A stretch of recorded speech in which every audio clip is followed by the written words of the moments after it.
When I showed up at my own son's wedding, dressed in the soft blue gown I'd spent weeks saving for, the first thing he said wasn't, "Mom, you made it." It was, "We already have enough guests inside." I froze at the entrance, clutching the tiny gift box I'd brought, my heart pounding so loudly I could hear it echo off the marble floor of the hotel lobby. The doorman looked between us awkwardly, and I just stood there, trying to understand if I had misheard him. But I hadn't. My son, the same boy I raised on my own through every storm life threw at me, was telling me I wasn't welcome at his wedding. Tell me, what would you have done if your own child looked you in the eyes and treated you like a stranger? Would you have walked away quietly or demanded to know why? Because in that moment I wasn't sure whether to cry, scream, or just disappear. Let me take you back, because this story didn't start in that doorway. It started 25 years ago, when I first held my son, Ryan, in my arms. His father, Mark, had left before the baby was even born. He said he wasn't ready for a family.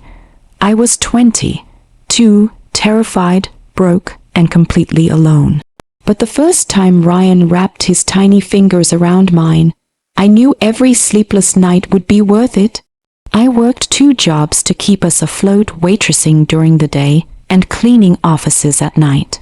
There were weeks when my hands were cracked from scrubbing floors, but I always came home with a smile so Ryan wouldn't see how exhausted I was. He was the reason I kept going. As Ryan grew older, I promised myself he would never feel the emptiness I did.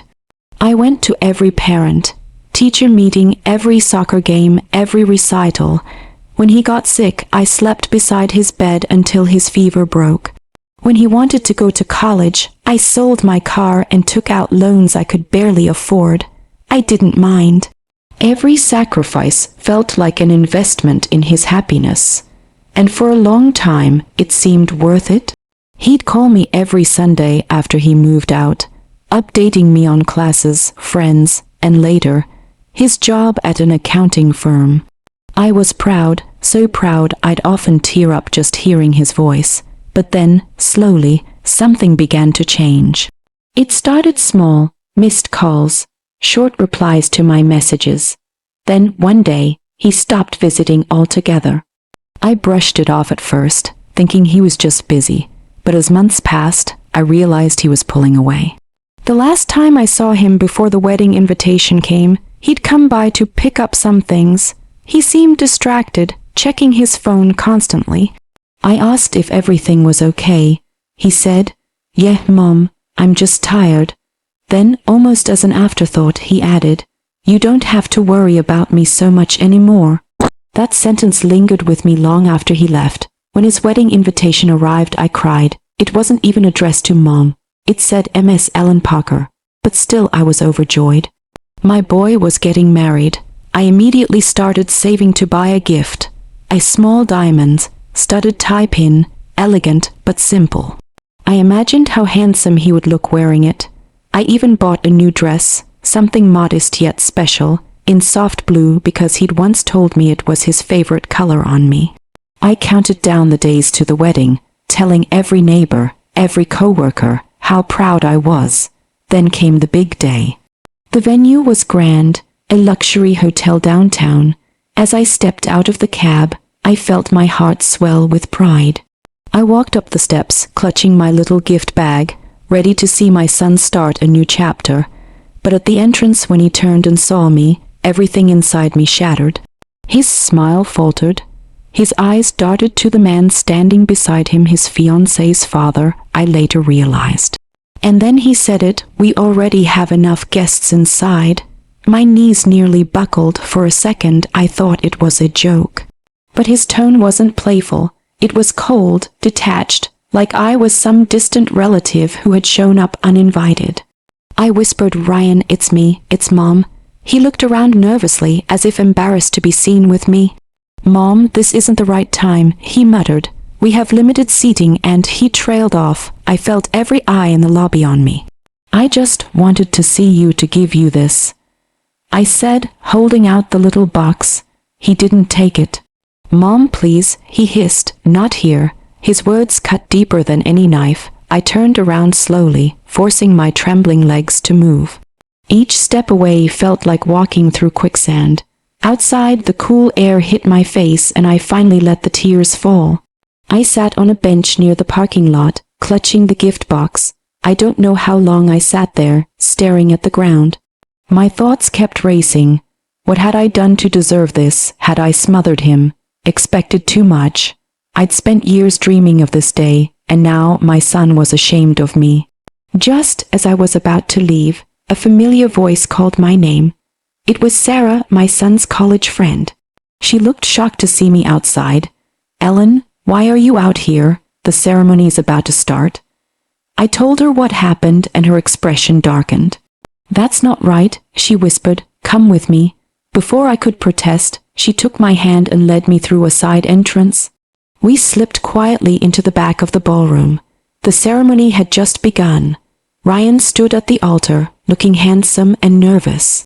His bride, Emily, looked radiant. My heart twisted between pain and pride. Even after what he'd done, I couldn't stop loving him. I sat quietly in the last row, hidden behind a tall floral arrangement. As I watched him say his vows, my tears wouldn't stop. Every word reminded me of the promises he once made to me, that he'd take care of me when he was older, that I'd never be alone. After the ceremony, I slipped out before anyone could notice. I didn't want to embarrass him further. Outside, I left the gift box with the front desk clerk and asked her to give it to the groom. I wrote a small note inside, for my son, who will always be my greatest love, Mom. Then I walked away, promising myself I'd never reach out again. Weeks passed. The silence was unbearable. I went through old photo albums, replaying memories of him as a child, the way he'd hold my hand crossing the street, how he'd run into my arms after school. It felt like losing him all over again. One evening, I got a call from an unknown number.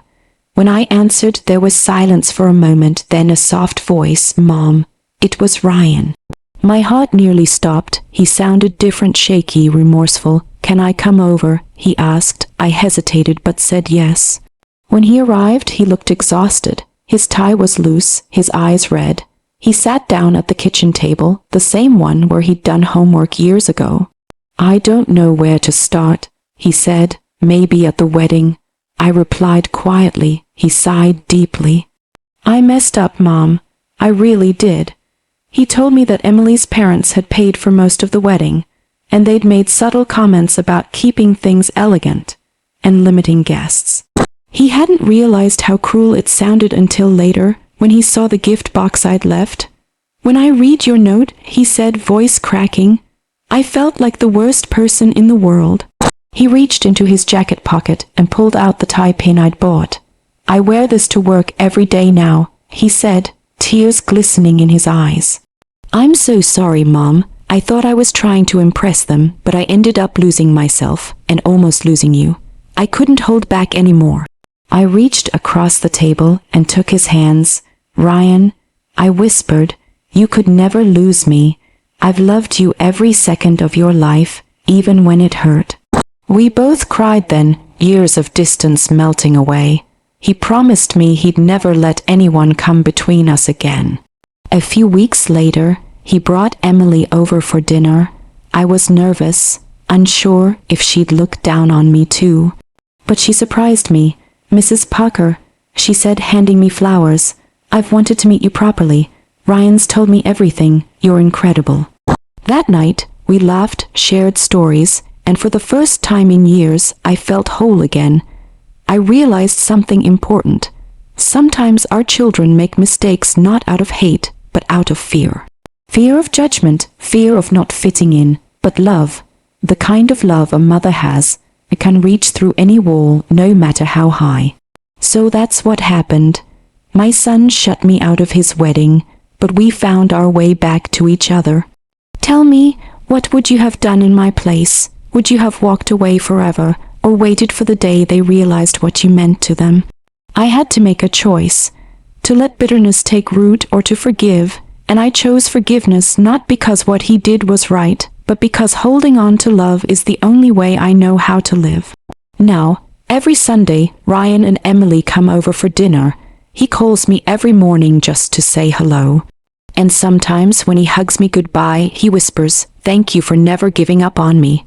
Those words mean more than anything. They remind me that even when life breaks your heart, there's always room for healing if you keep it open. If you were on my side, hit that like button and share this video with someone who believes in second chances. Don't forget to subscribe for more stories like this one, and tell me in the comments, what would you have done if your own child turned you away? Would you forgive them, or would you close that door for good? I'll see you all in the next story.